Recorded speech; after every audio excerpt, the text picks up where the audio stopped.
into the patient's room and introduce myself. I'm CJ Larraz. I'm a student nurse here at the College of Nursing. I'm going to be inserting your indwelling catheter today. I have the order to insert and maintain an indwelling urinary catheter in place on nurse-driven protocol to remove catheter when indications are no longer present.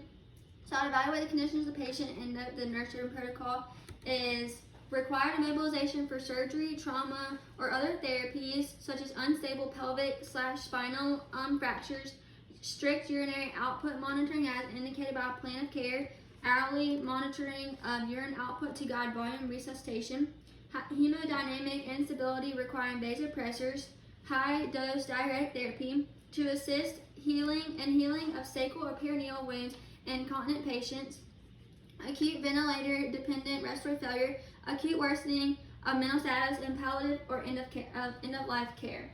So I would check the hospital policy, perform hand hygiene.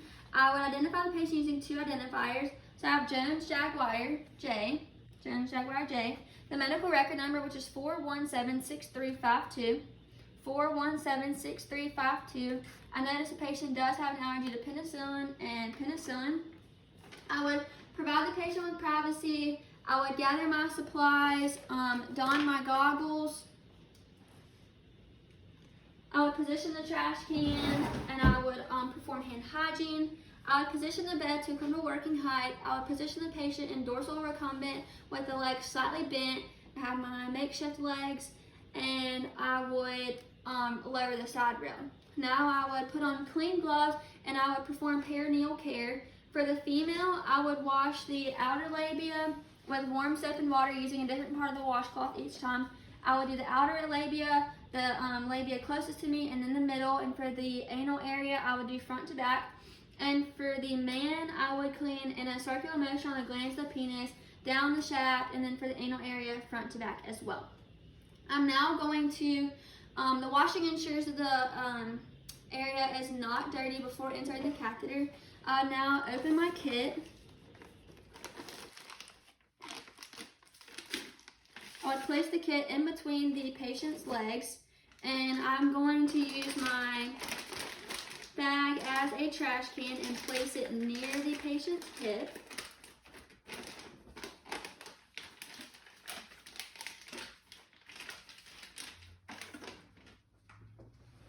I will now open the kit with the outer fold.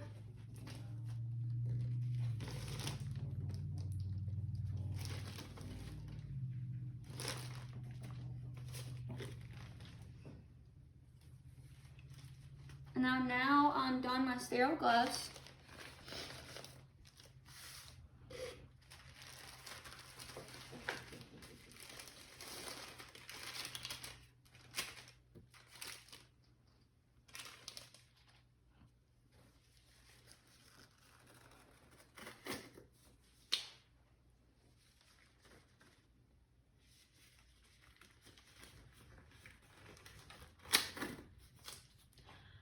I'll now take the barrier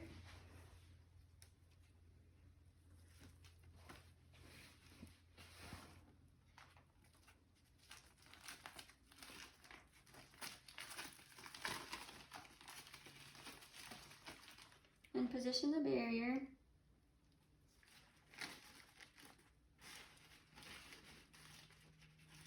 I'll now prepare the cotton balls for cleaning. So I would pour the iodine, and I would remove this here.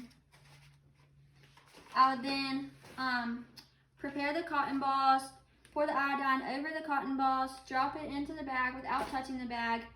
I would prepare the lube, put the lube in here, drop that. I will now attach the saline pump to the catheter.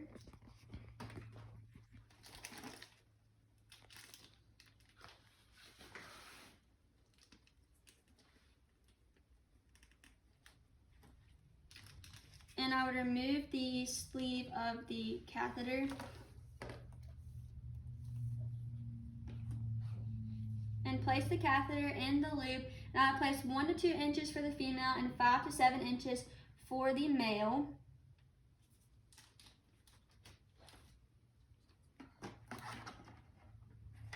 place that into the loop, and I will now clean the area to begin insertion. I would place my hands on the genitalia. I would grab the prepared cotton ball. I would clean the outer labia, the near labia, and the middle. I would now insert the catheter.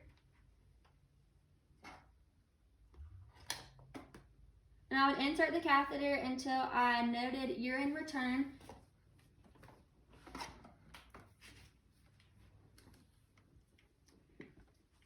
Once urine return is noted, I would advance 1 to 2 more inches in females and all the way to the bifurcation for a male. I'll now inflate the balloon.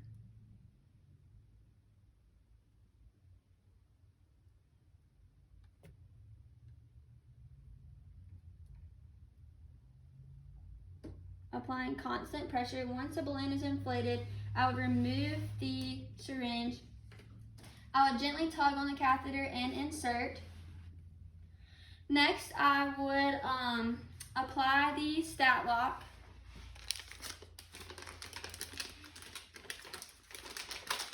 I would apply the stat lock on the inner thigh. I would prep the inner thigh with a skin prep. I would insert the catheter, the stat lock.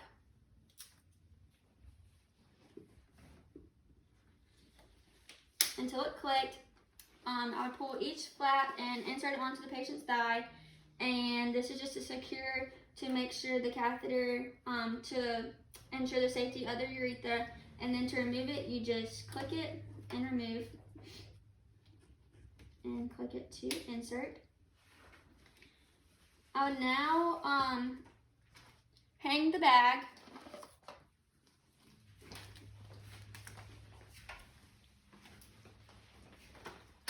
And I would ensure that the bag is below the level of the bladder.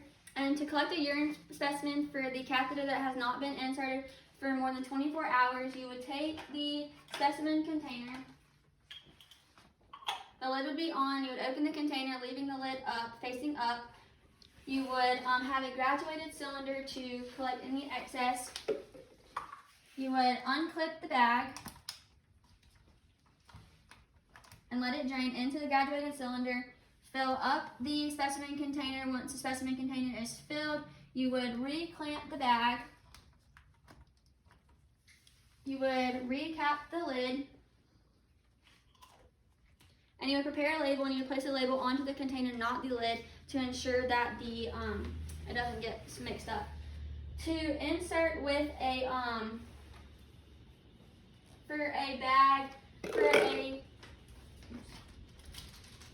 that would not happen. To insert with something for a catheter that has been in longer than 24 hours, you would clamp the tubing with a clip or a rubber band to ensure that to collect new urine. You would clean the site with an alcohol swab. You would insert the catheter and you would collect the urine until the urine has into your syringe.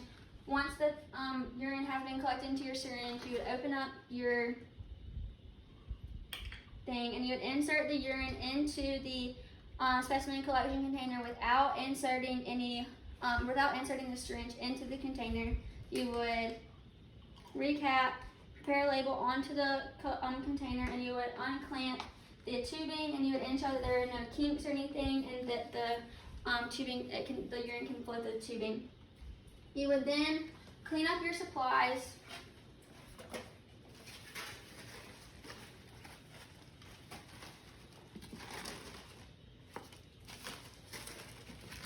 You would position the patient for comfort, ensure that the call light is in reach of the patient has any necessities near, and you would remove your clean gloves, glove to glove and skin to skin.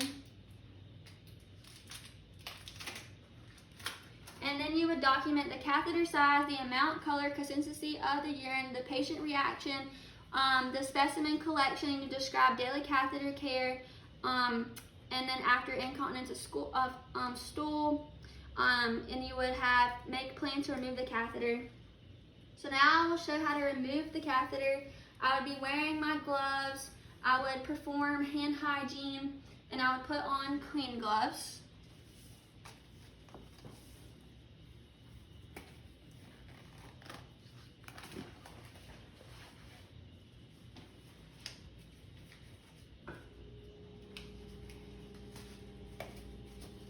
You would empty the collection bag into the graduated cylinder, remove the stat lock.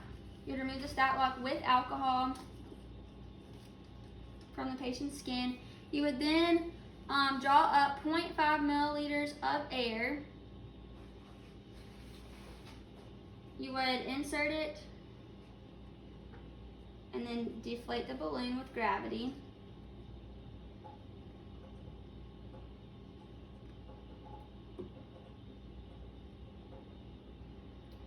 Once the balloon is deflated, you would remove the catheter